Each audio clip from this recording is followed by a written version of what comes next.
اللهم صل على محمد وآل محمد۔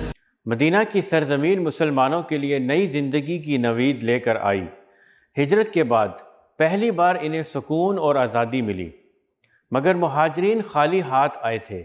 وہ اپنا گھر، زمین اور مال سب کچھ مکہ میں چھوڑ کر آئے تھے۔ ان حالات میں رسول اللہ صلی اللہ علیہ وسلم نے وہ کام کیا جس نے تاریخ بدل دی۔ آپ صلی اللہ علیہ وسلم نے مہاجرین اور انصار کو بھائی بھائی بنا دیا۔ یہ رشتہ خونی رشتے سے بھی زیادہ مضبوط تھا۔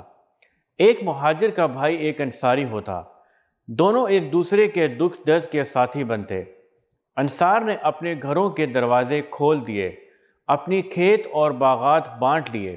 قرآن نے ان کی تعریف میں فرمایا، وہ اپنے بھائیوں کو اپنے اوپر ترجیح دیتے ہیں، خواہ خود محتاج ہوں۔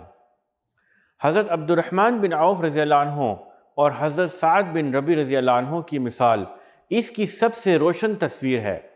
سعد بن ربیع رضی اللہ عنہ نے کہا، میں مدینے کا سب سے مالدار ہوں، میرا آدھا مال لے لیجئے، میری 2 بیویاں ہیں، آپ چاہیں تو میں ایک کو طلاق دے دوں، عدت پوری ہونے کے بعد آپ ان سے نکاح کر لیجئے۔ یہ الفاظ محض رسمی نہ تھے بلکہ دل کی سچی پیشکش تھی۔ مگر حضرت عبد الرحمن بن عوف رضی اللہ عنہ نے کہا، اللہ آپ کے مال اور گھر میں برکت دے، مجھے صرف بازار کا راستہ دکھا دیجئے۔ پھر انہوں نے اپنی محنت سے کاروبار شروع کیا۔ انصار نے مہاجرین کو اپنی جان سے زیادہ عزیز رکھا۔ انہوں نے یہ سوچا بھی نہیں کہ یہ لوگ غیر ہیں، بلکہ یوں سمجھا جیسے اپنے بھائی اور اپنا گھر ہے۔ رسول اللہ صلی اللہ علیہ وسلم نے فرمایا، مومن آپس میں بھائی بھائی ہیں۔ یہ جملہ مدینہ کی بنیاد بن گیا۔ اسی سے محبت، تعاون اور ایثار کی فضا قائم ہوئی۔ اس کے بعد ایک اور تاریخی قدم اٹھایا گیا۔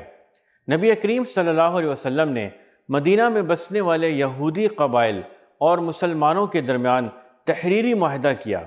اسے میثاق مدینہ کہا جاتا ہے۔ یہ اسلام کی پہلی ریاست کا آئین تھا۔ میثاق مدینہ کی دفعات میں طے ہوا کہ سب کو اپنے اپنے دین پر عمل کرنے کی آزادی ہوگی۔ مدینہ کا دفاع سب کی مشترکہ ذمہ داری ہوگا۔ کسی پر ظلم نہیں کیا جائے گا۔ کمزور اور غریب کی حفاظت سب مل کر کریں گے۔ اگر دشمن حملہ کرے گا تو سب متحد ہو کر مقابلہ کریں گے۔ یہ معاہدہ اس بات کی دلیل ہے کہ اسلام کی ریاست عدل اور انصاف پر قائم ہوتی ہے۔ یہاں تک کہ یہودی بھی جو دشمنی رکھتے تھے، ان کے ساتھ بھی برابری اور انصاف کا وعدہ کیا گیا۔ مدینہ میں اخوت اور میثاق نے مسلمانوں کو ایک نئی طاقت دی۔ اب وہ منتشر افراد نہ تھے بلکہ ایک امت بن گئے۔ قرآن نے فرمایا، اور تم سب اللہ کی رسی کو مضبوطی سے تھام لو اور تفرقہ نہ ڈالو۔ یہی اتحاد آگے چل کر بدر، احد اور خندق میں کامیابی کی بنیاد بنا۔